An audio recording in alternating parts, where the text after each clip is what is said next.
All right. So who's in, who's out from the New York Rangers? Riley Smith is in. I know I skipped the part. I'm going to get to it. Relax. So Riley Smith is in. Jack Roslovic is out. Wenberg is out. Barclay Goodrow is out. Eric Gustafsson is in. The Rangers ended the season with 55 wins and 23 losses. We don't count overtime losses in this podcast. And last year's power play ranking, third overall at 26.4%. All right, guys. So let's move on to our tiers. Our first tier, which is 91 plus points. We have Artemi Panarin projected for 91 plus points. Talk to me, Nick. Not much to say. The guy's a star. He's a stud. I'm expecting him again to go 91 points. It's hard. He doesn't play on the line with Zibanejad, right? He plays with Trocheck, and he plays with Lafreniere, right? But they kind of split that up. Kreider, Zibanejad is on the first line, and both lines produce. I mean, this guy, first of all, on the power play, just unbelievably good. I have nothing to say that it's too simple. He's the best player. I don't know, Vince. Do you have anything special to say about Panarin? No, listen. Some people might say he might be getting up there in age. He's at 32 years old, if I'm not mistaken. But I don't see him slowing down. Not with this team. This team hasn't made much changes. They kept their players, their core players, together. As we can see in the in and outs, they added Riley Smith, who could be an offensive tool for them, or he could be like what he did with Pittsburgh and nobody. So it all depends how he's coming in there. But yeah, I agree. This guy, last year, 120 points, 303 shots. It's just 44 points on the power play. I'm just going to jump back in because I didn't give much before, but 302 shots, right? The year before that, he only had 204 shots, 177. So this was the most shooting that he's ever done in his career by 100. Is that possibly regression candidate? For shots on goal, maybe, but point-wise, he's going to hit over 91. Well, speaking of regression, he scored 49 goals. And I think that's a result of the extra 100 shots on goal, because he's never had more than, if I'm not mistaken here, 32 goals a season. He was coming off a 29-goal season in 82 games the year before, so he jumped up 20 goals. That's massive in one season, and for something he's never done before at this age, I mean, I would naturally expect a little regression, but he also hit 120 points. So he can easily still hit 91 plus for sure. And we have him in the right tier. Definitely in the right tier. And his shooting percentage is still pretty fair at 16%. So, and he's got you those power play points. Holy moly. Did you see that? 44 power play points. I mean, that power play is lethal. There's nothing else to say. I mean, Panarin is Panarin. 91 plus points. I think we're all on the same page. Well, let's say one thing. Can he compare to be top 5 again in the league? Points wise. I say top 10. I feel top 5. There's other players that are gonna get there to top 5 before him. He's never cracked 100 points, and then last year he went to 120. I mean, yeah, maybe, who knows? But okay. I'd say more 5 to 10 than 1 to 5. Yeah, I agree with you. He's more of a mid 90 point player than a 120 point player in his career so far. So, yeah. All right. So no more players in the 91 plus points tier. So we're going to move on to tier 2, which is 80 to 90 points. And we do have a player here, Mika Zibanejad. Vince, lead us there. He's I don't know. I feel like last year he had an off year. And I'm saying he had an off year, but yet he still got my computer's stalling, sorry. 72 points. So man, I don't know. He's the Rangers window is closing very fast. You think so? Panarin at 32, Zibanejad at 31. I mean, what, they got 2-3 more years to get where they need to go. But Zibanejad, I'm saying he had an off year because 2 years ago, 81 points. Last year, the year before that, 91 points. So you always hit that tier, right? Last year he hit our basically tier 3 instead of tier 2. Does this have to do because he wasn't playing with Panarin? Maybe. He wasn't playing with Panarin last year either, No, but or the year before that. No, No. I thought they were playing always together. So It's because they both get a lot of power play points, so you see them on the score sheet together often. They're on the same power play. That's Yeah. absolutely accurate. Yeah. his shooting percentage went way down. It went to 11.8 last year. So I feel this is where, and his average is 13.2. So I feel he could get into that 80, into the tier we put him, but he can easily go back and get to tier 3. He's a very... Sabanja is a player who will get you in 1 week 25 points and then in the next week 3 points. A streaky player, yeah. You know? I see what you mean. So if you can get that consistency in, I think he can even get close to the 90 points. But He did it in 22-23. yeah, exactly. But that's what I'm saying. He in 2021, 50 points in 56 games. Like he could do it, but it's the goal total. You see, his assists are very consistent. It's his goal totals that vary very much. Like in 2022, 2023, 39 goals. Last year, 26. Hence his shooting percentage going down. So I think we have him in the right tier, but he can also be a player that either goes up or down. He's a wild card to me. So that's my take. I mean, his time on ice is pretty steady last 3 years. 1938, 1958, 1945. So we're talking about his usage is pretty much the same as it's always been. Mm-hmm. It all depends on his, I guess, streakiness during that year. So there's a little bit of volatility there with him.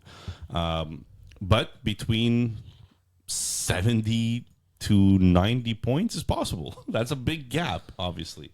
I see him as a 30-goal, 50-assist kind of player. 80 points, just under a point per game. Okay. But again, it could vary just by a week here, a week there, putting up the extra points, you know? Yeah, I was just you said it right before. To me, he's a 30 goal scorer. So we see 26 and we see 39 and we see 29. To be fair, he's a 30 goal scorer.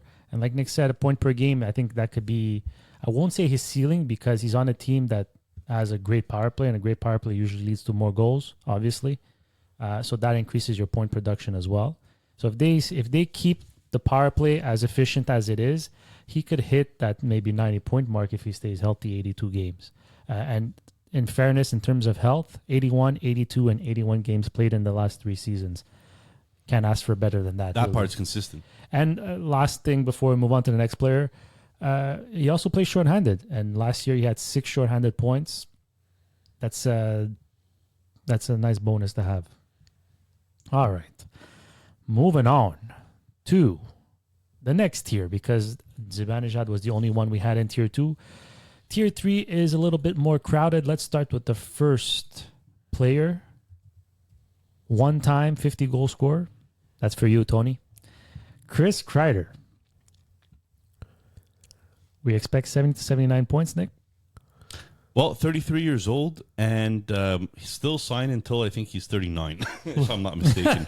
But a little bit of an interesting player in the sense that a little bit of volatility as well. So when I own him in Llama, so I should always put an asterisk when I own a player because, bias. But he consistently plays 81, 79, 82 games the last 3 seasons. His average time on ice is 18.25, 18.47, 18.43. So very consistent. The usage is the same. Always PP1 guy, and that's where his value really comes in. Last year, he had 29 points on the power play. He had 75 points last year, 54 only the year before. Kind of an off year for him. And then 77 the year before that. So I'm going to say that we have him in the right tier between 70 to 80 points. But where his value comes in is his goals. So if you're fantasy league counts goals higher than points, total points. 39 goals last year, 36 goals the year before that, 52 that one time, right? I think that's where he is. The team hasn't changed enough around him for me to be worried about him hitting at least 30, 35 goals. He's my regression candidate. I 77 points goes down to 54. 75 points last year could go down to the same thing. Once again, I look at age, 33 years old. People might say, oh, that's still young, but it's 33 years old. He's put up a lot of mileage on that body. So I think this is a regression year for Kreider. I might see him as still a 30 goal scorer, but I don't see him as a 36 assist guy or something like that. I see him going between 60 to 70 points. I would have him in the tier 4, in my opinion, just because his age. If that power play doesn't work, like let's say that power play doesn't work and doesn't do well, he's the one who suffers the most. Yeah, I mean, I wouldn't go so far to say that because he's a natural goal scorer. I don't think he needs the power play to score. I mean, out of his 39 goals last year, 18 were on the power play. Well, they're half. Less than half. Yeah, but if you look at his... But he's still going to get at least... he's not going to get less than 10 power play goals.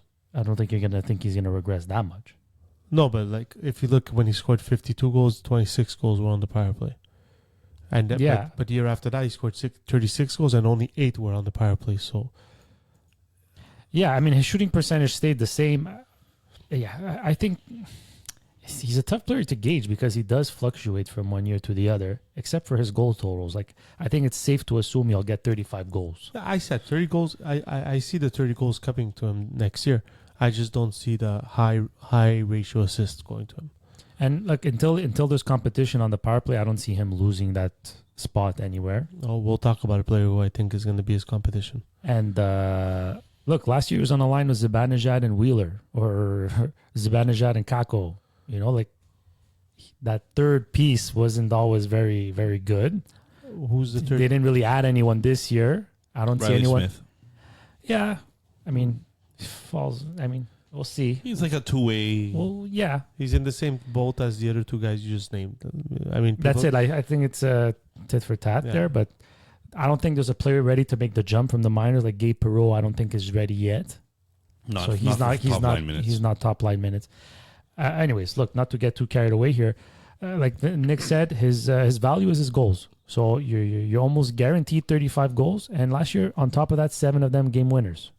So and he plays shorthanded. So he's a bit more of that complete guy. Where I'll tell you where a little bit his age came into play. I think this season he had 30 less hits than last year. Mm-hmm. 50 less hits or 42 less hits than the year before that. So I just feel that he's hitting less. He's concentrating more on the shooting, more on the goal scoring, and less of that physical presence, maybe, because of his age. We'll see.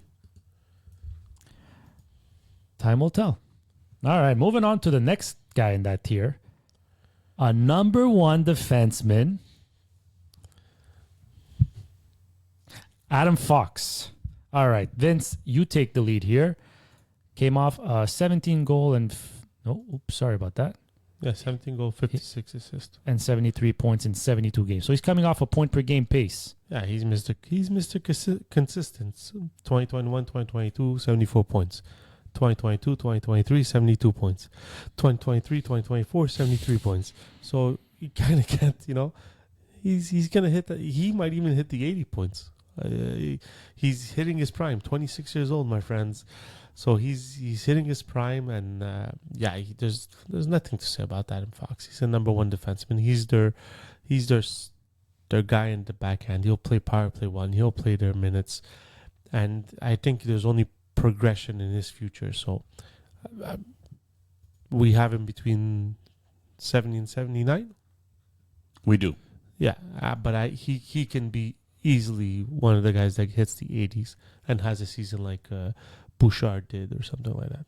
Well, to your point, he was on an 83-point pace last year, but he only played 72 games. So Yeah. if he would have continued, he would have hit that mark, projection-wise, right? The guy is the funny thing is he's hitting more.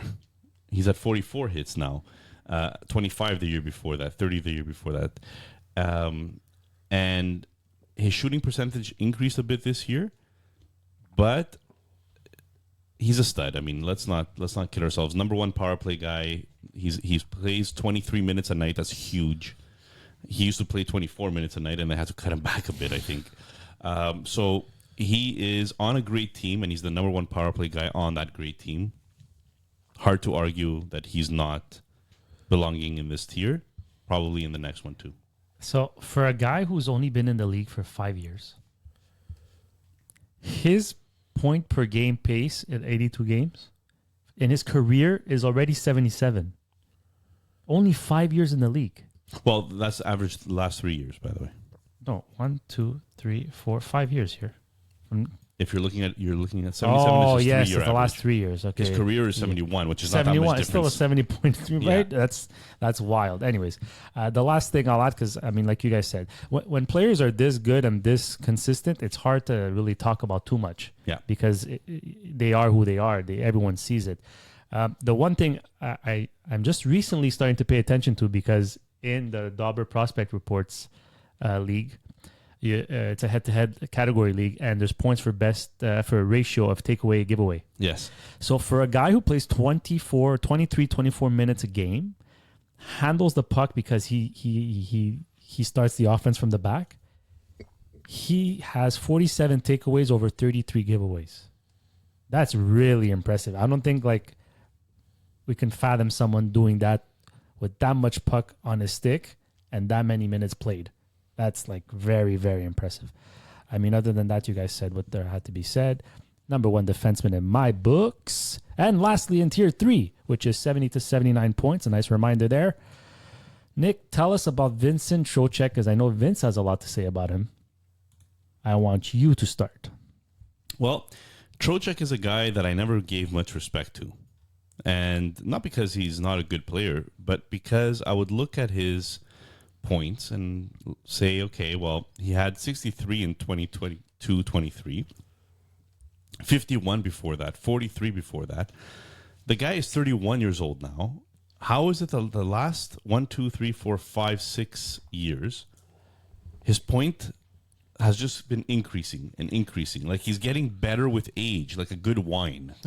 You know what I mean? So it's very odd to see this kind of surgence from somebody at this age, but I have to give it to him. I mean, 77 points last year.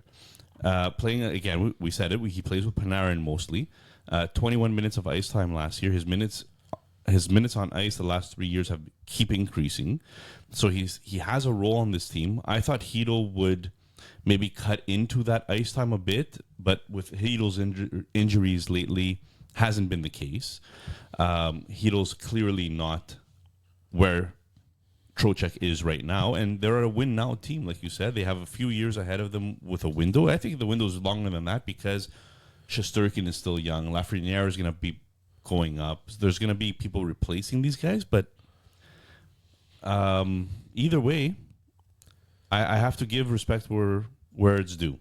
And this player has, as a second-line center, if you want to call him that, he's been putting up the points lately, and he's definitely worth it on his salary. As long as he keeps on playing in the power play one, with players around him that he has, like Panarin, Zibanejad, Fox, Kreider, he's gonna hit the 70 points. Do I think it's gonna be high 70s? No, I feel it's gonna be more in the lower 70s that he'll hit. But when you play with a potent power play, it's hard not to get your points. So and we say this because, I say this because Pittsburgh thought last year they were going to have the number one power play, which we'll talk about Pittsburgh after. And because of all the players they got, right? You had Crosby, Malkin, Erik Karlsson, Letang, and you saw that. I feel in the Rangers, the chemistry is there. It's like their chemistry is unbelievable, which makes it that all these players are just not overachieving, but excelling at the role they're given. So is he under? Will he underachieve this No. year? No. I just say it's regression? gonna be low 70s. I don't. My underachiever is gonna be Kreider. I really believe Kreider will not get that tier. The one thing I'll add to what you said to jump on your power play stats, he had 24 points on the power play last year, 11 goals out of the 25. But prior to that, never really hit 20 points on the power play. So he's not like super power play dependent. And as for like Hedl, eventually he could be that guy. And we know how things work in the NHL. It takes Trocheck maybe 2 weeks to not perform and Hedl to go on a run for 2 weeks, and then the roles are suddenly reversed. So Hedl wouldn't be a good wouldn't be a bad insurance pick in that case, because I don't see who else would take that jump. Kind of like a handicap. Like a handcuff. Handcuff. Like sorry, not a handicap. Handcuff. Yeah, a handcuff. Like So, like in fantasy football. look, I like Trocheck a lot. I tried to sell him high in Llama, but not much takers. He's just, we spoke of Fox before, and it was a very quiet 70 points he put up. Mm-hmm. And I feel like Trocheck, the reason like no one really gives him credit is because his points are very loud. No one expects him to get those points, and yet here he is, just keeps getting them. But like you can't get that mental asterisk out of the way saying he is that guy. He's going to be that good. I don't think he'll hit 77 points, but I think he could hit. He's in what tier do we have him in here? 70 to 79. Yeah, I think he's closer to 70 than he is 79. All right. That does it for tier 3. And we have one more player to talk about here in the tiers. In tier 4, our breakout candidate last year, Alexis Lafreniere, between 60 and 69 points. Vince, go ahead. He is 22 years old and already 4 years in the NHL. 4 progressive years in the NHL. So you went from 21 to 31 to 39 to 57 points. This is the guy that I think will take some of Kreider's points, because I believe he's going to be bumped up to power play 1 and take Kreider's spot at some point in the season. So he got 57 points last year with only 6 points on the power play. If we go back to all the players we spoke about, they all had high points, but they also had high power play points.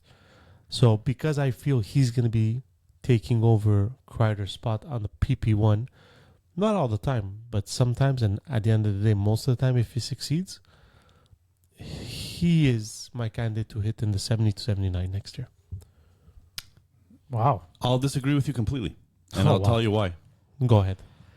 Why would you take Kreider off when you could easily take Trocheck off? Because Kreider could put the puck in the net. He's a net front guy. He could shoot.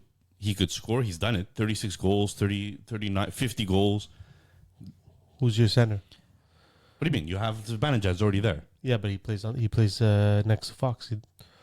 But I guess you could. But why would you take off your number one goal scorer, because he is your number one goal scorer? Panarin is your setup guy.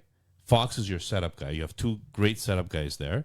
Why would you get rid of the guy that puts in the goals to put in another guy that has never done it but could do it to put in goals? You're not improving anything. No, I think because I never said Lafreniere is going to go off the bat. I say he's going to take over Kreider's spot, because But why Kreider? Why not Trocheck? Because he's projecting Kreider to regress. Kreider to be a regression candidate, and that's why I feel that if there's one person who's going to get off of that power play, they're gonna keep Kreider there as long as possible. But at some point, I feel he's going to be the one that's going to be okay. Take a step back, and Lafreniere is going to take his spot. No, I just don't see it. You have a proven goal scorer that hasn't regressed yet. Even if he lowers his goal scoring, he's still higher than Trocheck in goal scoring. You keep Kreider on the number one, and you have Lafreniere on the other side taking Trocheck's spot. And again, the reason for that, and this is the coach's decision. We're all projecting here what might happen, but why not have 2 goal scorers on your top power play instead of having just 1 goal scorer and then replacing that 1 goal scorer type thing? At least have teams guessing what's going to happen. But in all honesty, this is the 3rd ranked power play. They have no reason to change anything. But just to add, I think it also goes with the type of role they have on the power play. And it looked like Trocheck, from what I can recall last year, Trocheck had like the bumper spot, and Kreider was kind of below the goal line. And I don't see Lafreniere maybe being that below the goal line guy. I see him more playing the Zibanejad role. And that's where I find it difficult for him to crack the top power play, because I don't think he fits that role enough where Kreider is. But at the end of the day, like Vince said, he could earn his way on the power play, but someone has to make their way out of the power play. He and who's that going to be, right? Who is that We're not going to gonna be? know. That's why he said he thinks Kreider is going to regress, so it makes sense for him to put the next best player available, which is Lafreniere. And I'll end Lafreniere's take here, unless you guys have anything to add. No, I mean the guy's been progressing every year. So I'll finish with saying that 82 games played, 81 games played, 79 games played. So if you're catching my drift here, all these players that we're talking about have, for the Rangers, all healthy players. All played at least 75 plus games in the last 3 years consecutively. Which helps with chemistry. What helps with chemistry, exactly. And I'll end the player tiers with a question. Lafreniere jumped from 16 goals to 28 goals, which in a development stage could be normal if this is who we think he's going to be. It's 200 game mark, right? We talked about first overall pick, right? I Right. mean, Lafreniere, 30 goals, not necessarily next year, but will he be a 30 goal scorer? I think next year he's a 30 goal scorer. Yeah, I think it's 35 next year. Wow, nice. Okay, yeah, I would say he's a 30 goal scorer too. Yeah. Just once. He's already close to it. I mean, the question is, will he ever be a 40 goal Yeah. scorer? I have a hard time seeing that, but I see him more as a, He's fighting a developing. point per game, but I don't think he's quite. Look, if you put him on the power play, all of a sudden Yeah, I see. those I see where you're going. goals Those could goals- skyrocket. Exactly. So we'll see. It'll be an interesting dynamic. And like you said, Rangers have been really healthy like in the past 4 or 5 years. So they've never got hit with the injury bug on one of their star players. So we'll Yeah, see. like just Adam Fox played 72 games. Yeah, exactly. That's it. Like even if you go to like Kendra Miller, VC, and all these guys, they all played 80 games. It's Yeah. crazy. Anyhow, all right. So let's move on to arguably their most valuable player, which leads us to the goalie tandem. Igor Shesterkin had a save percentage of .912 last year, a goals against average of 2.58. Not too shabby. A goals saved above expected 5-on-5, 29th in the league. Could be a little bit better there. Jonathan Quick, his backup, phenomenal year last year. Save percentage of .911, so the same pretty much as Shesterkin. Goes against average 2.62, more or less like Shesterkin. We're talking about like decimal points here. And a goal save above expected on 5-on-5 at 42nd. Is this the best goalie tandem in the league? Hard to beat. Hard to beat. I mean, Shesterkin is a star, and I think he had an off year last year. I think he had an off year last The year. two Russians, Shesterkin and Sorokin, had off years last year. That's right.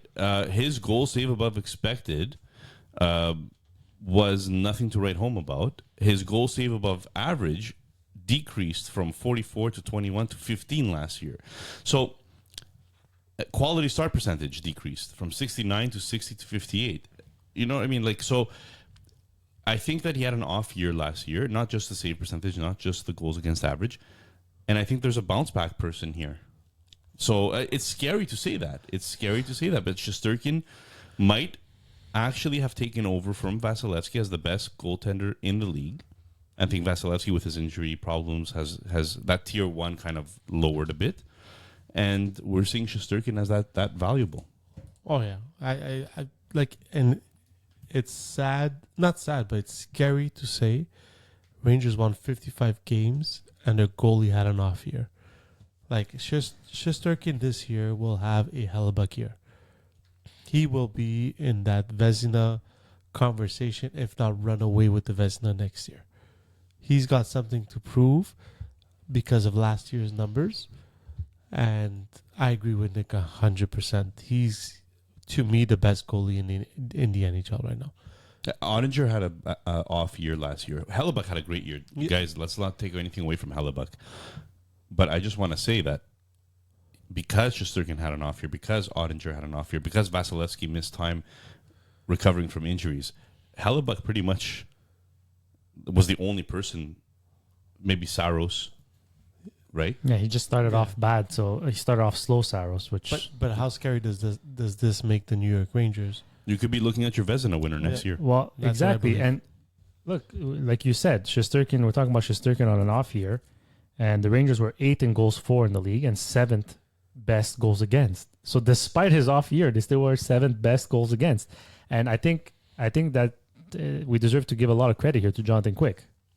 I think Jonathan Quick played a big role because your backup doesn't always give you that many games at a safe percentage of 9-11 and a goals against average of 2.6. Yeah. So, but like you said, It gives you a chance to win even on days that your starter isn't there. right, and It's so rare. Yeah. So rare. and the goals for obviously helps when either of them are having a bad game. All right, moving on to the block. Well, not really the block of players in front of them. I was referring to the defensive core, but the power play defenseman. Is there anybody other than Adam Fox we should be talking about here? No. No. When you see Trouba on your second power play, you know that power play is playing maybe 20 seconds. Yeah, I if mean, possible. I'll say that Keandre Miller has a chance to put up a couple of extra points there. But it's not somebody that I would go out and get just for power play exposure, right? He had like 8% of the power play time last year.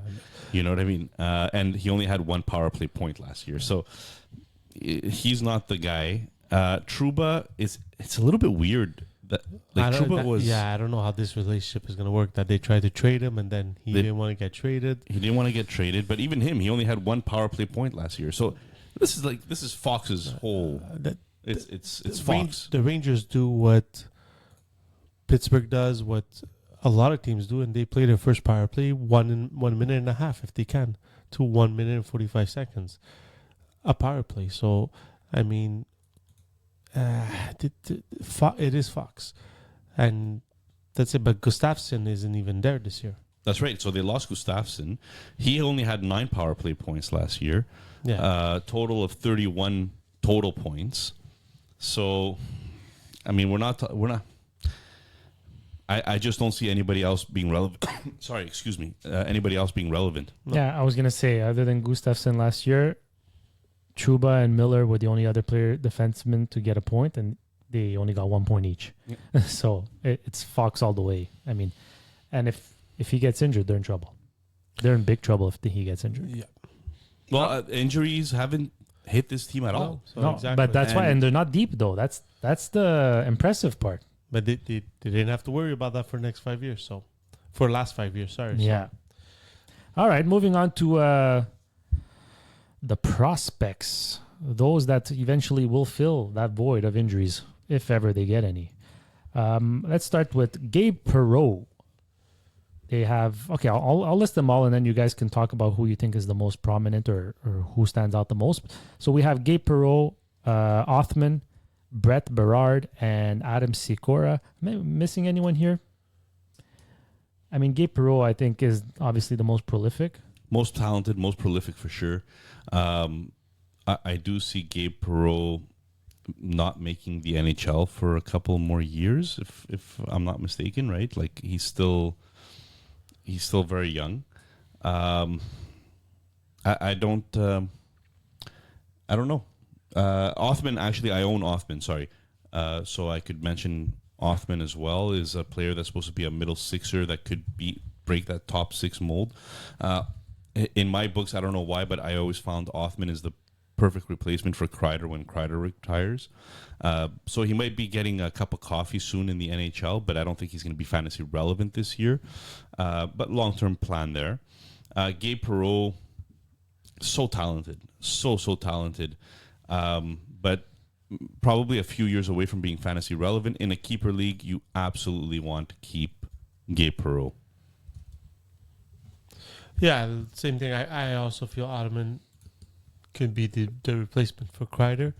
I just feel 21 years old. Hopefully he gets more than the 6 games he got last year. Did he play in the AHL last year? If I'm not mistaken, he did. Let's see here. Othman. Oh, boy. Yeah, because it doesn't give me the numbers for... Yeah, it's slow. Othman, he's played. Yeah, he had to because he played 3 games last year with the Rangers. 0 goals, 0 assists, 0 points. Yeah. 6 shots on goal in 3 games. 6 hits. 9 minutes of ice time. Here we go. It's Brendan Othman, right? Brennan, yeah. Let me see what I get as his stats. So for the Hartford Wolfpack, 67 games, 21 goals, 28 assists, 49 points as a first season in the AHL, which isn't bad. 10 power play goals, 4 game-winning goals. So I think he still needs to flourish in the AHL a bit more to crack this lineup, because this lineup is just so potent in their top 6 that I don't see him playing in a bottom 6 role. I see him more in the top 6. So I would make him flourish in the AHL and then see what he can do. Look, he's turning 22 in a couple of months. He's at that age where maybe he should start getting that jump, whereas Gabe Perreault is still not even 20 years old yet. So I was wondering, though, if Gabe Perreault maybe gets a sniff at the end, if they sign him to the entry-level contract at the end of the college year. And He's still in college this year. So other than that pretty much does it for the prospects. And final thoughts and predictions. Well, Dom's model has the Rangers ranked 24th for their off-season productivity, basically how they've handled the off-season. Things stayed pretty status quo. They're still a top team. They still have a top power play. Like, nothing has changed in the top tier of things for them. But for a team that didn't win the Cup and is usually supposed to be in contention for it, I don't think they did enough. All depends if Shesterkin bounces back in my books. To me, if Shesterkin has a Hellebuck type of year, they're making it to a Stanley Cup Finals. I just wish they would have had maybe another solid puck-moving defenseman. They But to relieve a bit of pressure from Fox, or if he gets injured, but you can't do it based off injuries. I know, but because you just like Colorado, you take out McCarr. I mean, they still have like a Devin Taves. They still have Sam Girard. They have but you can't compare to offense drivers. I know, but if you're going from Adam Fox to Kandre Miller, it's a significant difference there. And anyways, to me. But anyhow, that does it for the New York Rangers. If you guys feel otherwise and have different thoughts, let us know.